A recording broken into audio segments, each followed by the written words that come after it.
Welcome back to Daytime, everyone. Now, you know how much I love art. Yes, I go to indeed. art galleries as much as possible. We've had tons of the galleries from Mississauga and our surrounding region actually on the show. But one of the tough things to do is to tell a real from a fake, right? And That's we're very talking true. like the serious artists.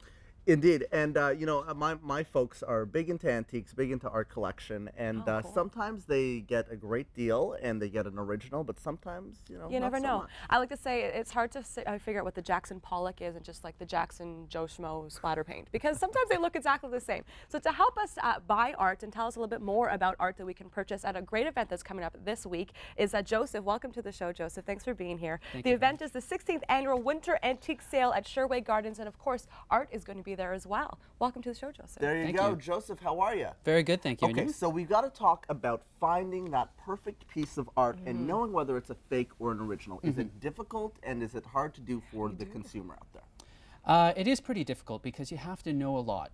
You really have to take a look at a painting from all aspects. So first you want something that has a nice subject matter, something that catches your eye. And then what you really want to do is you want to look at the condition of the piece. Okay. I've gone in and seen lots of beautiful paintings that I really, really love. And when I find out what the condition is like, sometimes it turns me off completely. What do you mean condition? Do you mean like the canvas? Is it falling apart? How do you tell what those conditions are? Well, if you're looking strictly at a painting on canvas, what you want to look for is any cracks in the surface of the paint. You want to look for any loss of paint. You want to look at the back and make sure that the canvas isn't warped in any way, that the stretcher hasn't been replaced, things like that. But the number one thing that you can do, and most people don't know about, is you can use an ultraviolet light.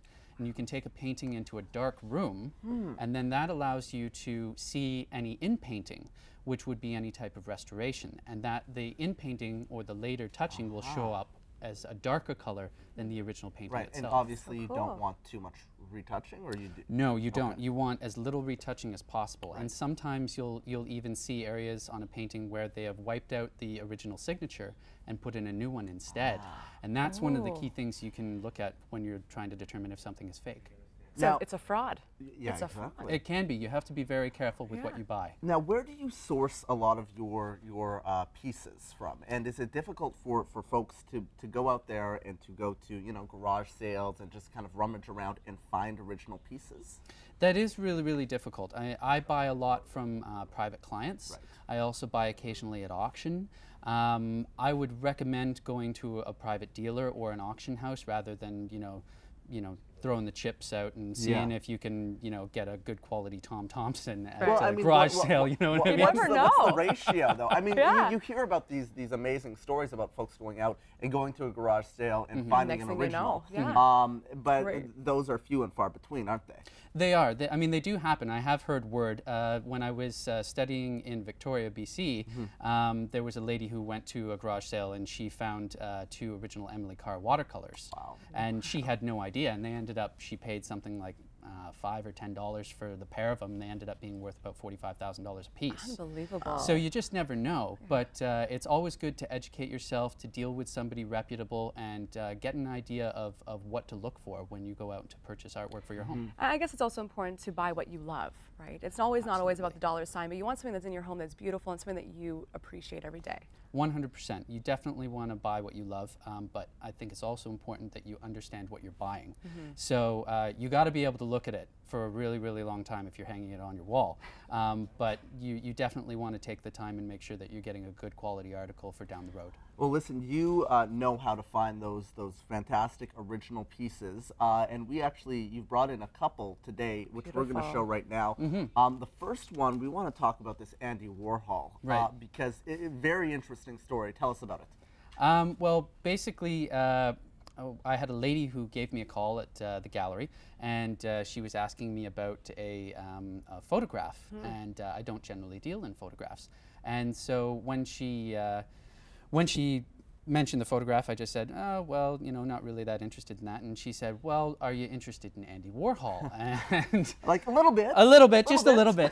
And so immediately I was like, yes, absolutely. And she said, good, because I've got this one that's been, you know, sitting under my bed and I really don't like it. And I'd prefer to get rid of it. And so we said, okay, we'll come and we'll take a look at the piece. And sure enough, we did. And we were able to broker a deal. And bought the rest first is Andy history. Warhol. So Okay, Wow. Joseph, I'm in shock. First of all, why was the second point that it's an Andy Warhol is my question, and what was it doing under her bed? well, you know, some people it's just personal taste. I mean, it's what you love, right? So Right. if you don't love the look of an Andy Warhol, you're not going to put it on your wall, regardless of how much money it's worth. Right.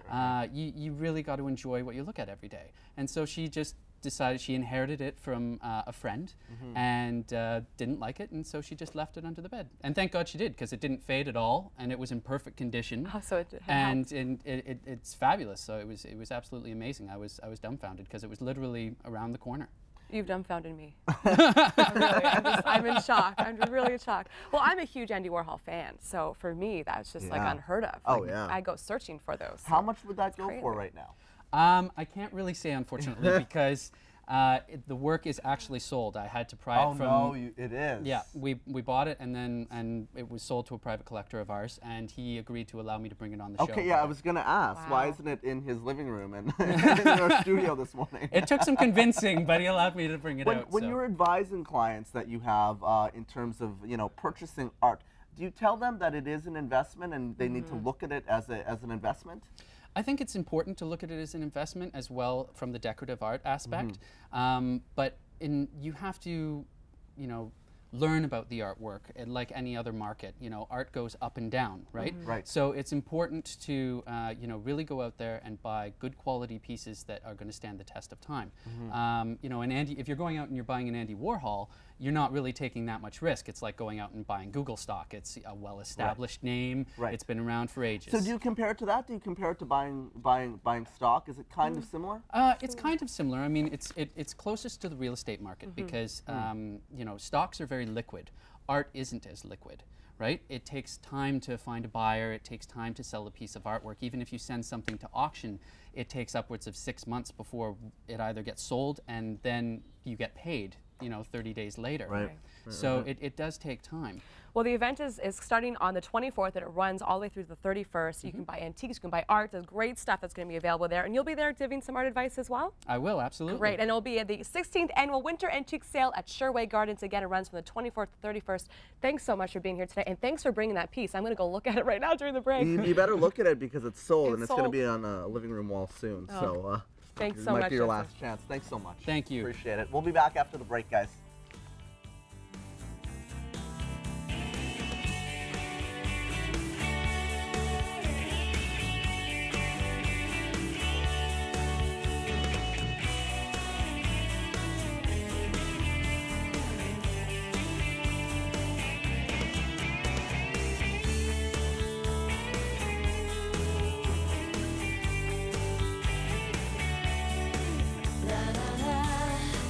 Hey, hey.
Wow. Now, we both have severe allergies, which is why this is a plus and a minus for us when Lloyd comes in, because the animals are so adorable, but we start sneezing halfway through the segment. It's like Peekaboo Cat.